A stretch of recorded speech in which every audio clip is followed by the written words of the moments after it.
नाज़रीन, माँ बाप और औलाद का रिश्ता हमेशा मोहब्बत और तवज्जो का तालिब होता है। लेकिन इस तवज्जो और मोहब्बत की भी कुछ हदें होती हैं, जिन्हें अगर क्रॉस कर लिया जाए तो बेजारी और घुटन अपनी इंतहा को पहुंच जाती है। जिसकी जीती जागती मिसाल हमारा आज का case the shocking story of गैस्पी रोज एंड हर मदर है। ये वो केस है जिसके हर मोड़ पर अजीबो गरीब ट्विस्ट आते हैं। तो आज की इस स्टोरी का आगाज करते हैं। खुश आमदीद दोस्तों, मैं हूं बशर हाशमी और आप देख रहे हैं एक्सपोज यूनिट यूट्यूब चैनल। नाज़रीन, 14 जून 2015 को यूनाइटेड स्टेट के एक डिप्टी शेरिफ को एक लाश मिलती है। कुछ दिन पुरानी ये लाश डीडी ब्लांचर्ड की थी, जो अपने ही घर के कमरे में औंधे मुंह बेजान पड़ी थी। घर में कोई भी और नहीं था। डीडी ब्लांचर्ड की 23 साला बेटी गैस्पी रोज भी गायब थी, जिसके बारे में ब्लैंचेट का कहना था कि उसकी ज़हनी उम्र सिर्फ 7 साल के बच्चे जितनी है, जिसका रीज़न वो उसकी प्री मैच्योर बर्थ बताती है। पुलिस अपनी ज़रूरी कार्रवाई करने लगती है। पड़ोसियों का ये ख्याल होता है कि हो सकता है कि ब्लैंचेट किसी के गुस्से का शिकार हुई हो और मुमकिन है कि उसकी बेटी को किसी ने अगवा कर लिया हो, क्योंकि उसकी बेटी की व्हील चेयर और दवाइयाँ घर पे ही मौजूद थीं। पुलिस ने अपनी रिसर्च के दौरान गैस्पी रोज को सफ़र करते हुए ढूंढ लिया, जहाँ उसका बॉयफ्रेंड निकोलस भी उसके साथ ही था। पुलिस ने तफ्तीश शुरू की और एक नई और अजीब सी कहानी सामने आई।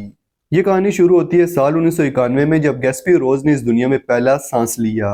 गैस्पी के बाप का नाम रॉड और उसकी माँ का नाम डीडी था। जज्बात के धारे में बहता हुआ नौजवान जोड़ा जब शादी के बंधन में बंधा, तब डीडी प्रेग्नेंट थी। बच्चे की वजह से दोनों ने शादी तो कर ली, मगर जल्द ही उन्हें एहसास हुआ कि वो दोनों एक दूसरे के साथ नहीं रह सकते। इसलिए बेटी की पैदाइश से पहले ही वो दोनों अलग हो गए।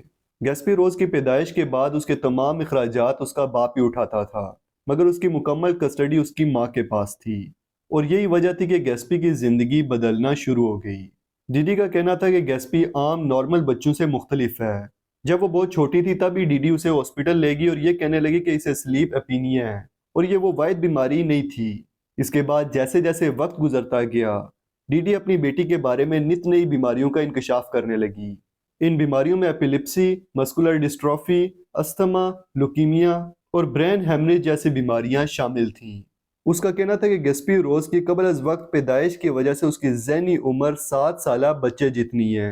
वो उसे मुख्तलिफ हॉस्पिटल्स में लिए फिरती थी, मेडिसिन का ढेर खिलाती थी और उसने उसकी मुख्तलिफ सर्जरीज भी करवाई थी।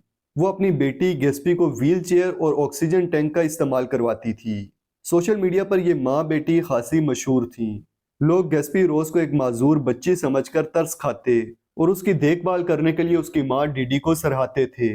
डीडी अपनी बेटी को बाहर आने जाने से मना करती थी और उसके फ़ोन और इंटरनेट के इस्तेमाल पर भी कड़ी नज़र रखती थी।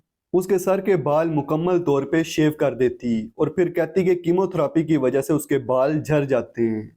लेकिन इस कत्ल के बाद जब पुलिस वालों ने गैस्पी रोज से तफ्तीश की, तब एक चौंका देने वाली हकीकत सामने आई। गैस्पी का कहना था कि अब तक उसके बारे में उसकी माँ ने जो कुछ भी कहा था वो सब झूठ था। हकीकत तो ये थी कि उसे कोई बीमारी नहीं थी, वो किसी माजूरी का शिकार नहीं थी। उसकी माँ झूठ बोलती थी और जब कभी उसने चाहा कि वो इस झूठ को एक्सपोज करे, तब उसकी माँ ने कभी प्यार से, कभी मार से और कभी उसे भूखा प्यासा रखकर उसकी जबान बंद करवा दी। और फिर सवाल ये पैदा हुआ कि आखिर डीडी ऐसा क्यों करती थी। तो माहिरीन का कहना था कि वो ये सब इसलिए करती थी क्योंकि वो मैंचोसन सिंड्रोम का शिकार थी। साल 2012 में गैस्पी की मुलाकात एक वेबसाइट के जरिए निकोलस से हुई, जो न सिर्फ एक क्रिमिनल रिकॉर्ड रखता था बल्कि वो नफ्सियाती मरीज भी था। वो दोनों बड़ी तेजी से एक दूसरे के करीब आए, लेकिन डीडी को ये मेल जोल पसंद नहीं आया। अब गैस्पी रोज भी इस कैद जैसी जिंदगी से बेजार हो चुकी थी, इसलिए उसने जून 2015 में एक दिन निकोलस को घर बुलाया, तो वो उसकी माँ के सोने के बाद घर पहुंच गया। मंसूबे के मुताबिक गैस्पी रोज ने उसे छुरी और ग्लव्स दिए और खुद एयरफोन्स लगाकर बाथरूम में घुस गई ताकि उसे माँ की चीखें सुनाई ना दें। निकोलस ने सोई हुई डीडी की पुश्त पर छुरी के 17 वार करके उसे मार दिया और फिर वो दोनों वहां से भाग गए। इस इंकशाफ ने सबको हैरान कर दिया। केस मीडिया में आने के बाद लोगों की बड़ी तादाद की हमदर्दी गैस्पी रोज के साथ थी। उसे सेकंड डिग्री मर्डर केस के जुर्म में 10 साल की कैद की सजा सुनाई गई, जबकि निकोलस को फर्स्ट डिग्री मर्डर के जुर्म में 25 साल कैद की सजा सुनाई गई। यूं ये केस अपने अंजाम को पहुंचा। इस केस को लेकर कई डॉक्यूमेंट्रीज और फिल्में भी बनाई गई हैं। इस केस से ये बात सच साबित होती है कि रोक टोक और पाबंदियां हमेशा बगावत को जन्म देती हैं। अब आपकी इस बारे में क्या राय है, कमेंट सेक्शन में ज़रूर बताएं। ویڈیو کو لائک کمنٹ اور شیئر ضرور کریں. مزید ویڈیوز کے لیے ہمارا چینل ایکسپوز یونٹ کو سبسکرائب کر لیں اور ساتھ میں بیل آئیکن پہ بھی کلک کر دیں. جلدی ملتے ہیں ایک نئی ویڈیو کے ساتھ. تب تک کے لیے اپنے اور اپنے پیاروں کا خیال رکھیے گا. فی امان اللہ.